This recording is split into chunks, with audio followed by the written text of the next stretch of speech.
Gagawa tayo ng banana bread, guys. So, una, i-smash lang natin tong ating banana muna.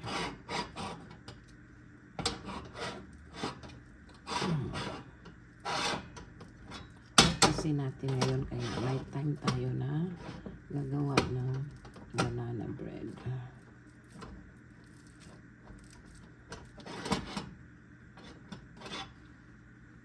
Yan, i-smash lang natin po siya, guys.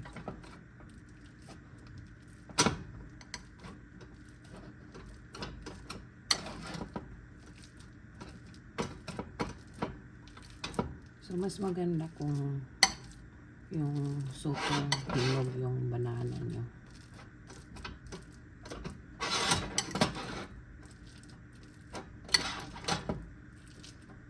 I-mix natin ito siya mamaya.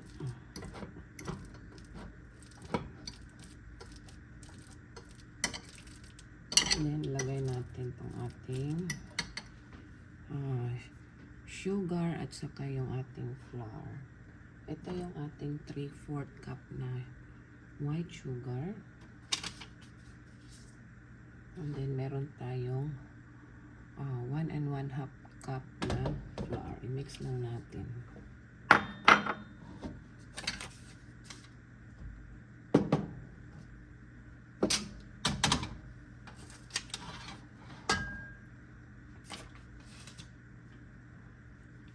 Tapos, ilagay na din natin ang ating banana. Kasi i-mix natin yan together.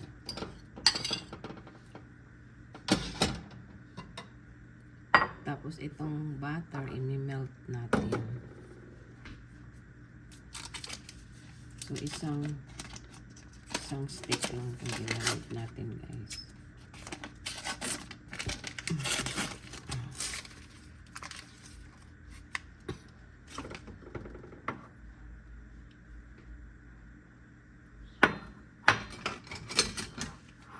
So, hinati ko para malagay natin sa microwave. Kasi i-melt lang natin saglit.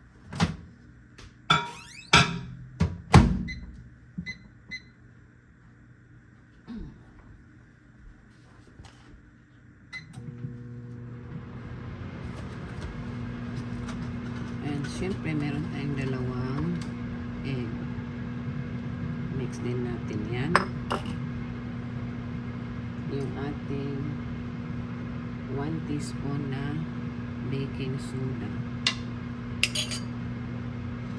1/2 teaspoon ng salt.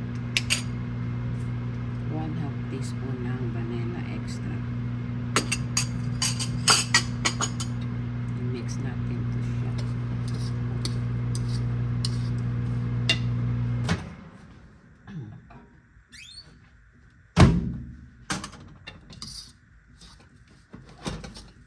Gamitan natin mamaya ng hand mixer.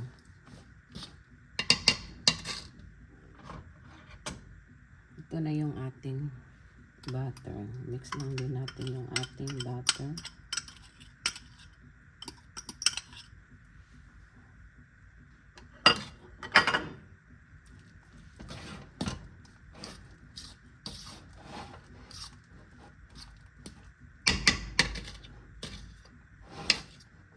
So, gamitan na natin ang ating hand mixer. So, ito na yung ating hand mixer, guys. Itong gagamitin natin para i-mix natin itong ating mga ingredients.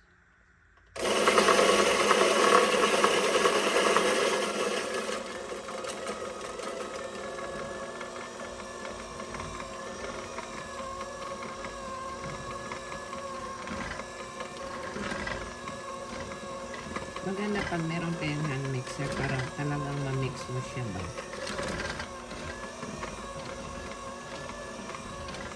First time ko pala itong gamitin itong aming hand mixer. Kasi yung isa kong mixer nasira eh.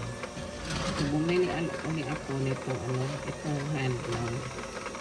Kasi bihira lang naman akong mag-bake.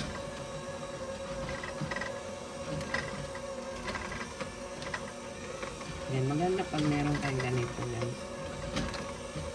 Para talagang ma-mix siya ba.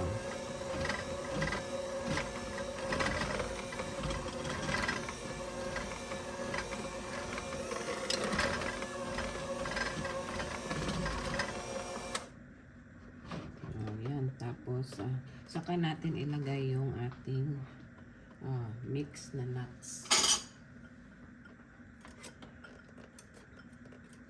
O, diba yan? Mix na mix talaga siya.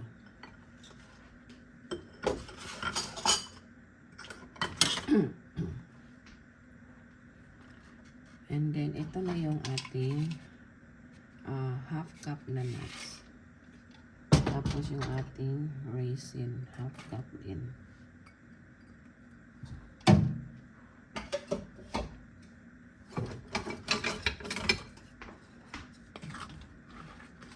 Yan, mix lang natin. Saka natin siya ilagay sa ating pan. Tingnan natin yung result niya, guys. I-bake lang natin to siya ng 55 to 60 minutes. Or 1 hour.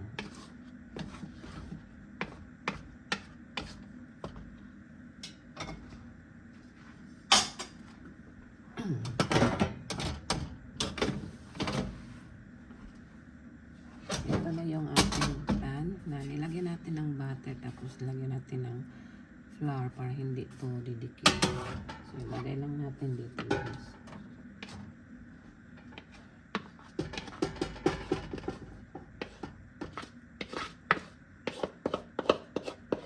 Tingnan natin kung masarap ba ito mamaya. Actually, first time ko gumawa nitong banana bread. Dahil nanginayang ako na itapon eh. So, nanginayang ako itapon yung banana na na hinog na. Kasi diba pag sobrang hinog, hindi siya masarap kainin. So, ito dahil alam ko yung iba gumagawa ng banana bread, ginagamit nila yung hinog na banana. So, kaya ito yung ginawa natin ngayon.